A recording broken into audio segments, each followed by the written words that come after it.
There's a truth most men never say out loud. It's not life that's breaking them. It's their own mind. Not because they're weak, but because no one ever taught them how to handle negative thinking when it turns chronic. That voice in your head, it doesn't help you. It hijacks you. It loops old regrets, amplifies every mistake, twists silence into rejection, and turns doubt into your default setting. And the worst part is, it sounds like you. You obey it. You follow it. You build your identity around it.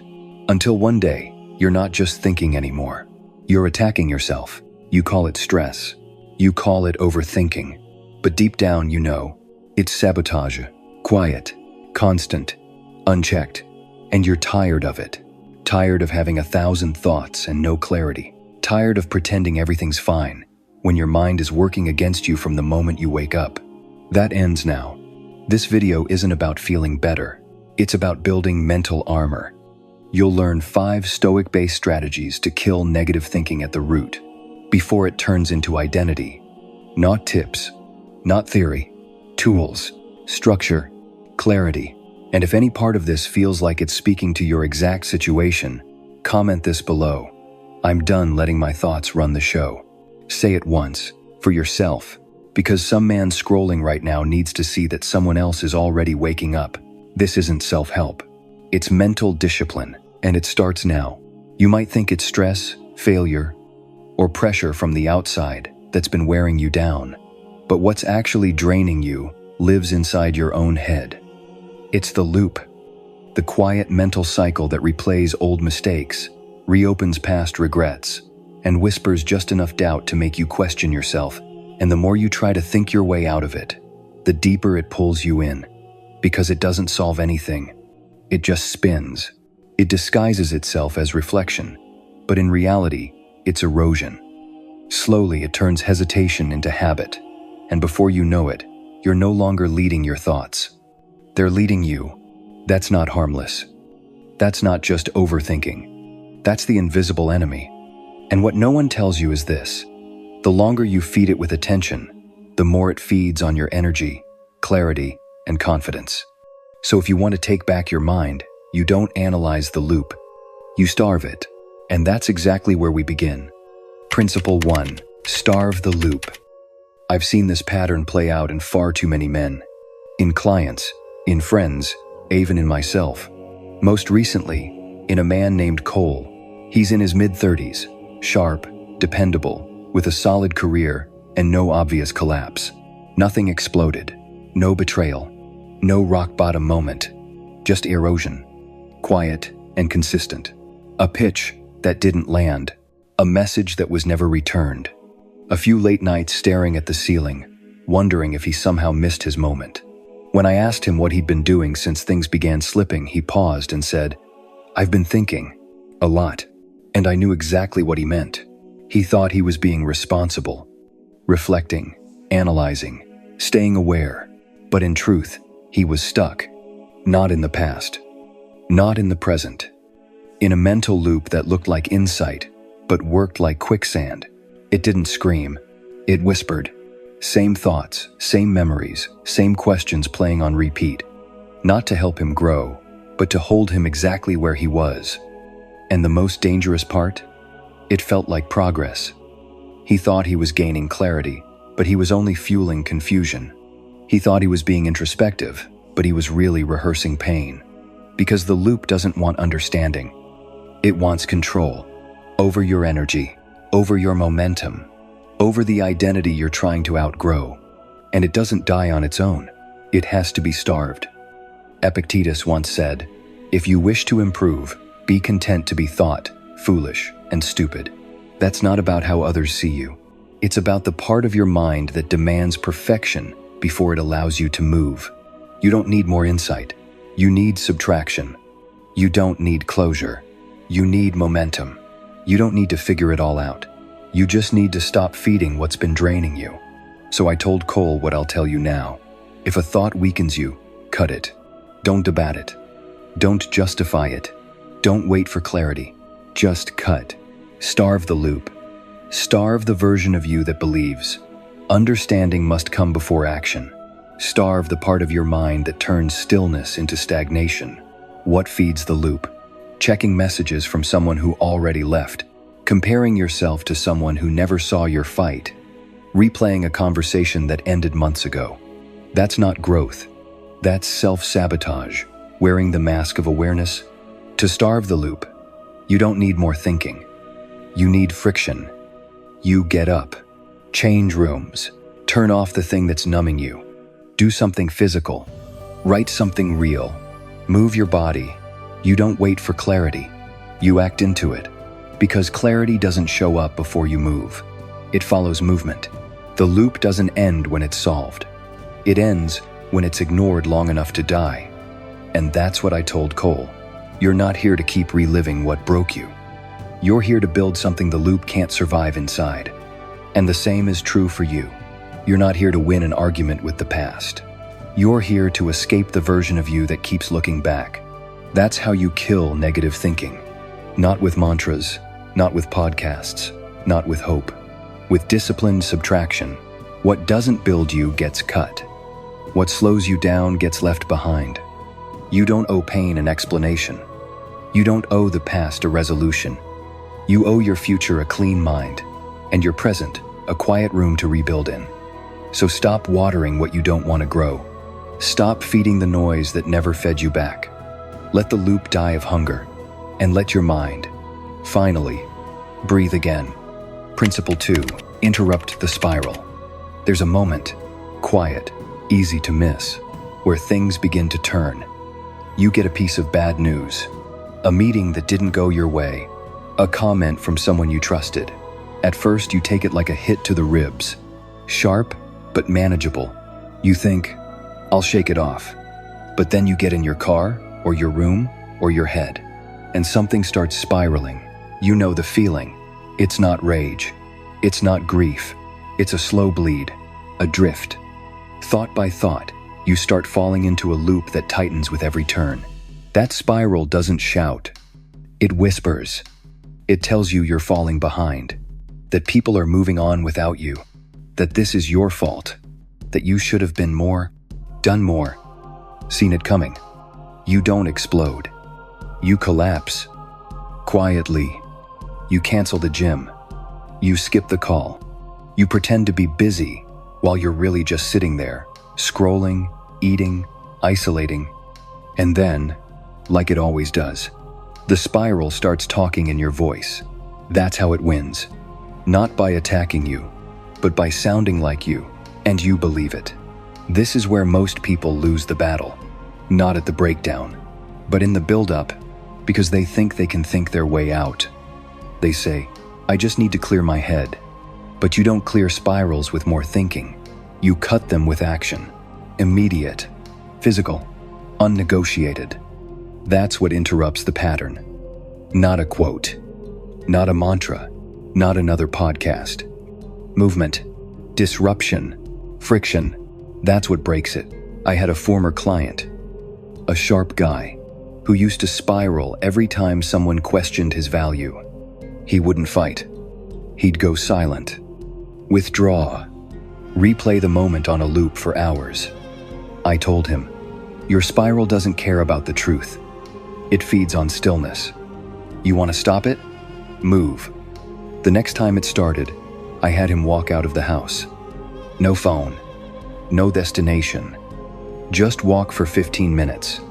That simple act, changing his posture, his environment, his chemistry, broke the trance. And in that break, he could think again. Not emotionally, strategically. The Stoics weren't passive thinkers. They were practical movers. Marcus Aurelius didn't journal to vent. He journaled to lead himself back to clarity. Epictetus said, first say to yourself what you would be, and then do what you have to do. The key word isn't be, it's do. Because spirals aren't fought in the realm of thoughts. They're conquered in the realm of choices. So here's the discipline. The moment you feel yourself slipping, interrupt it. Not tomorrow. Not after I rest. Not once I figure out why I feel this way. Now, when the spiral starts spinning, slam the brakes. Change your setting. Change your rhythm. Change your physiology. Sit upright. Take 5 deep, slow, structured breaths. Get outside. Feel your feet on the ground. Cold water on your skin. Something that shocks the system out of autopilot. Don't wait for motivation. It won't come. Don't wait to feel like it. You won't. That's the lie of the spiral. It tells you to wait. And every second you wait, it tightens its grip. Action isn't a reward. It's a rescue. You need one rule. When the thoughts start spinning, you don't negotiate. You move. You make your bed. You wash a dish. You call a real human being. You show your mind that you're in charge. Not the voice. Not the memory. Not the doubt. You can't be still and spiral at the same time. The body is the lever. Use it. Don't sit there asking, "What's wrong with me?" Ask, "What can I disrupt?" Right now, this is where self-respect begins. Not in confidence, but in motion. Not in knowing how to fix it all, but in proving to yourself that you don't collapse when pressure rises. So next time it starts, the swirl of "not enough, too late, what's the point?" Don't reply. Don't argue. Just interrupt. That one act, repeated, builds a habit. That habit becomes resilience. And that resilience becomes your peace. Interrupt the spiral, and you interrupt the old version of you before it swallows your future. If that spiral sounded familiar, you're not alone, and you're not weak for feeling it, only stronger for noticing it. If this part hits something in you, drop this in the comments. I choose motion over the spiral. And say it out loud. Say it for yourself. Because someone else needs to see that it's possible to interrupt the cycle, and you're already doing it. Principle 3, respect the facts. Kill the story. You didn't fall apart because of what happened. You fell apart because of the story you told yourself about what happened. The facts were simple. The call didn't come. The opportunity slipped. The relationship ended. But that wasn't what broke you. What broke you was what you built on top of it. You turned a single no into a prophecy. You turned silence into proof that you were invisible. You turned one person's rejection into a sweeping judgment of your entire worth. That's the trap. Not the event, but the interpretation. Not the impact, but the narrative you wrapped around it like chains. Let me be direct. Most of your suffering is not factual. It's ethereal. You didn't get that job. That's a fact. You think you're a failure and nobody respects you? That's the story. She stopped texting. That's a fact. You think you're unlovable and easy to walk away from? That's the story. Your business struggled this quarter. That's a fact. You believe you're not cut out for this? Again, story. And here's the hard truth. You wrote it. You're the author. You chose the tone, the genre, the ending. And I get it. We all do it. The brain craves meaning, even if that meaning hurts. We'd rather believe we're broken than admit that sometimes life just happens. No grand lesson. No karma. No cosmic sign. Just circumstances. Just noise. But instead of accepting the raw data, we create drama. And that drama becomes identity. You don't even notice it at first. It starts subtly. A little voice that says, "See? This always happens to you." And that voice doesn't shout. It narrates. Constantly. Quietly.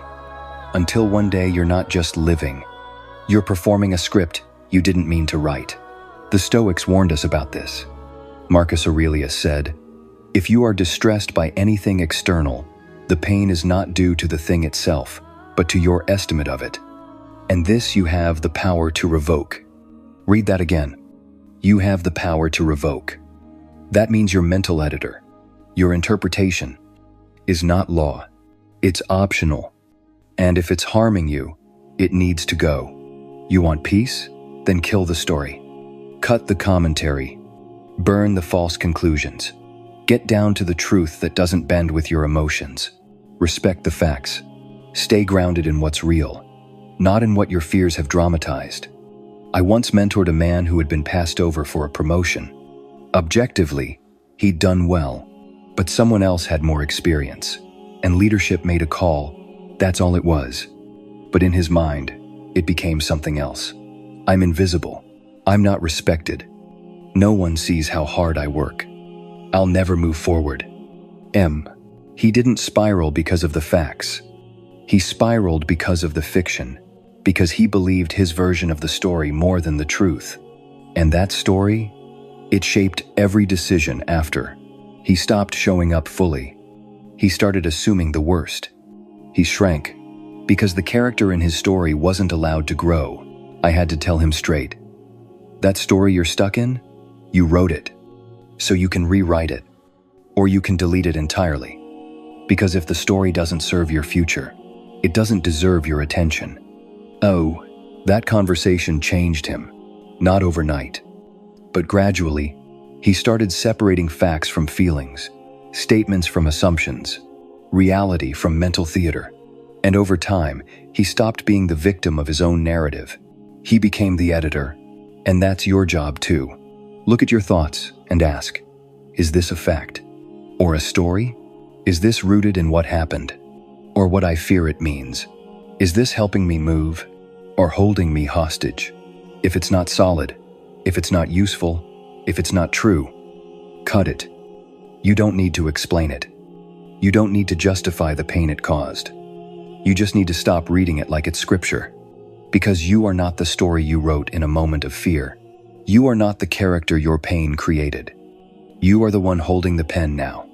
And you can choose what stays on the page. So, respect the facts. They're solid. They're neutral. They don't lie. But the story, that's where the poison hides. And it's time to stop drinking it. Principle 4, build mental walls. You don't need to think less.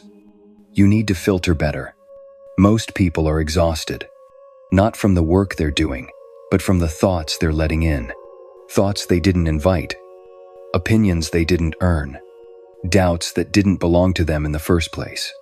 And yet, they walk around like open doors, letting anything and everything enter without question. Then they wonder why they can't focus, why they're anxious, why they feel like they're drowning in noise. The truth? Most of that noise wasn't even yours to begin with. You wake up, check your phone, and within minutes, you've let in headlines, comparison, judgment, fear, and distraction. Before you've even heard your own voice. You haven't spoken a word, but your mind is already crowded, already compromised, already pulled in 6 directions. That's not freedom. That's mental trespassing. You need boundaries, not just with people, but with thoughts. Because your mind is a fortress. And not every idea deserves to be let in. Not every voice deserves a seat at your table. Not every fear deserves rehearsal time. Most thoughts don't need to be solved. They need to be screened.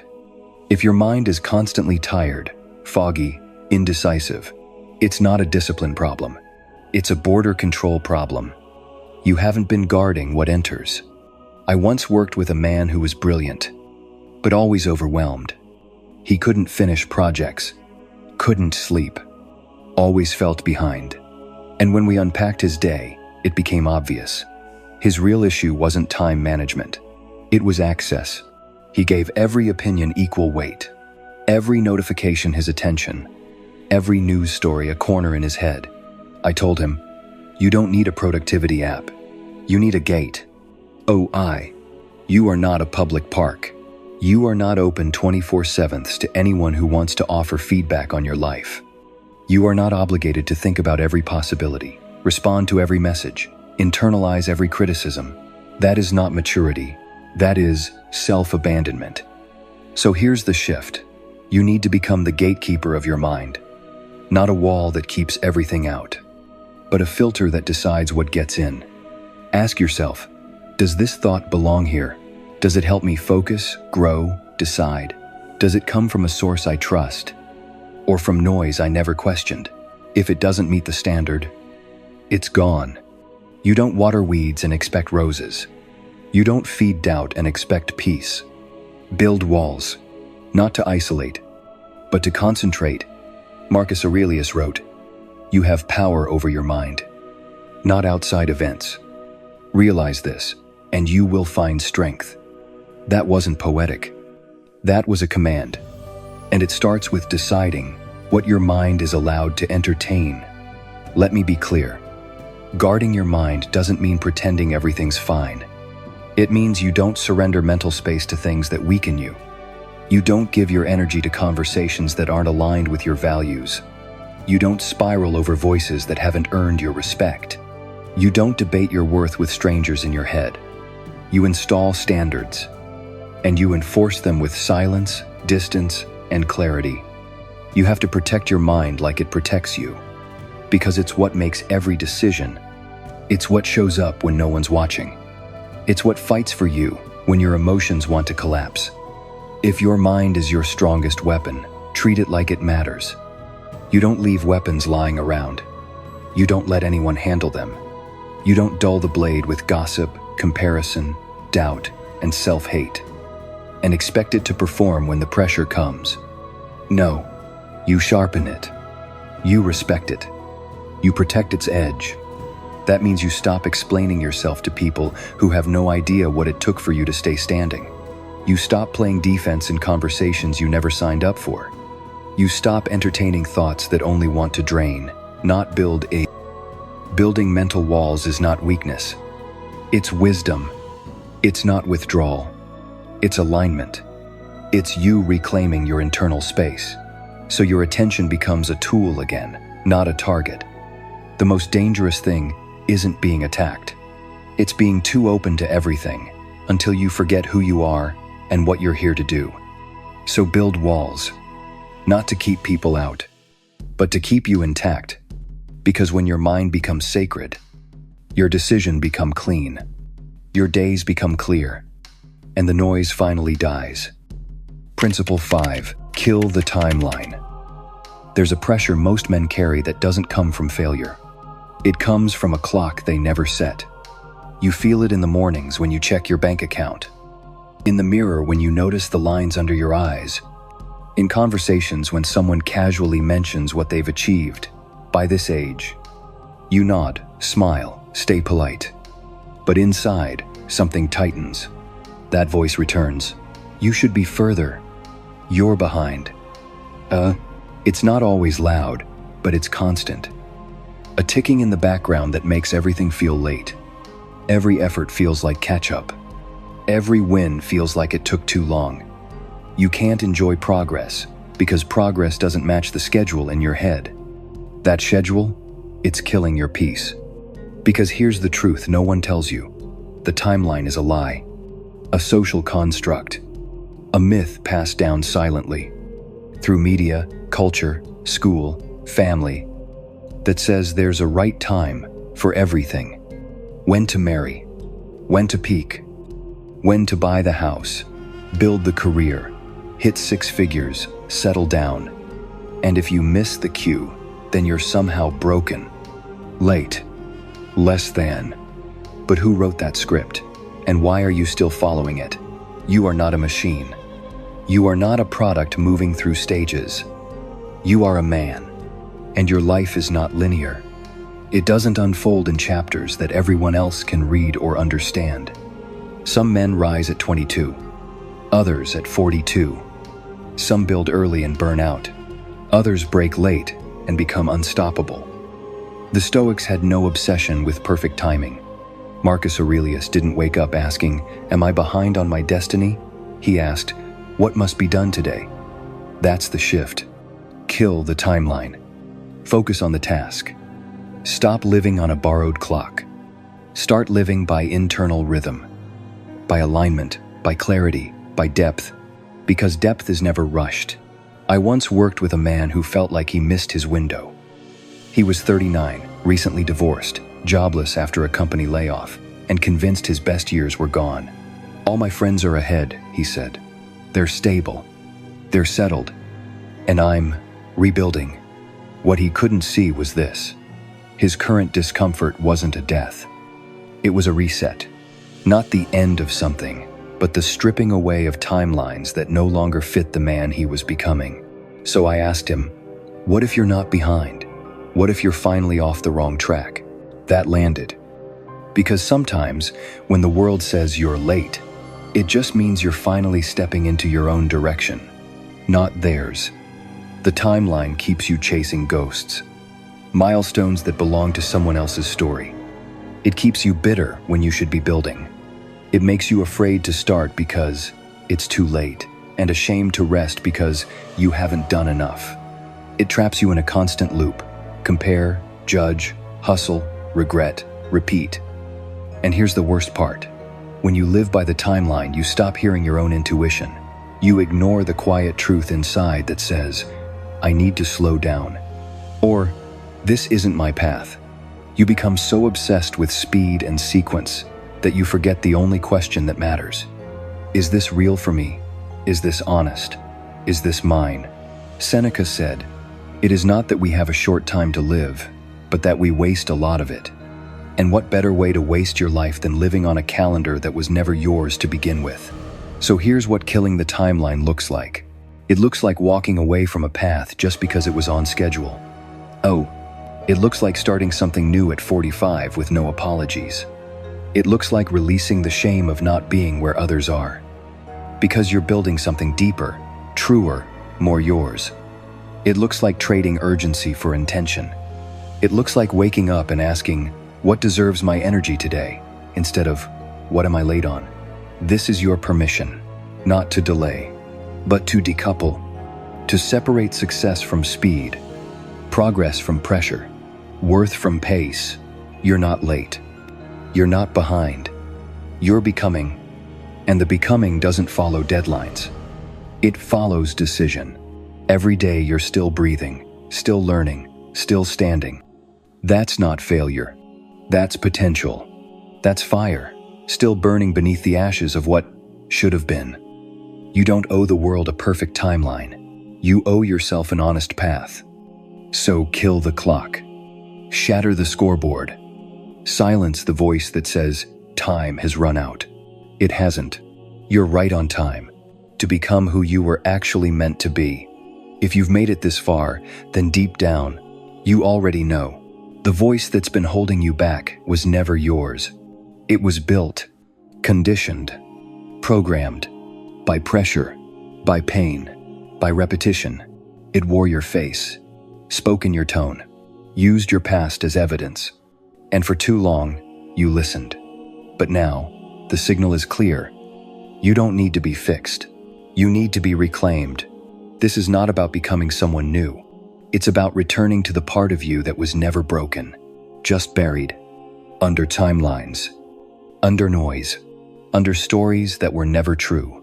You don't win this war by being louder, or smarter, or tougher. You win it by being deliberate, selective, focused, like a man who finally stops swinging at shadows and starts building in the light. Because killing negative thinking isn't a one-time decision. It's a posture, a code, a new way of standing in the storm without folding into it. And from this moment on, that's who you are. You are no longer reacting to the mind. You're commanding it. And once you do that, the rest of your life begins to follow. If this hits something in you, don't walk away quietly, because by choosing to train your mind, by killing the thoughts that have ruled you for years, you're not just upgrading your own life. You're helping build something bigger. A space for men who are tired of being ignored, tired of spiraling, tired of pretending they're okay while breaking in silence. Every time you share, every time you comment, every time you subscribe, you make these tools available to another man. Someone who's where you used to be. This isn't content. It's a code. And if it spoke to something real in you, then make sure you're here for what's coming next. We're not just surviving this life. We're taking the mind back and building from fire. This isn't for everyone. But if you're the kind of man who'd rather build than blame, stay, subscribe, and speak your truth in the comments. We build this one mind at a time.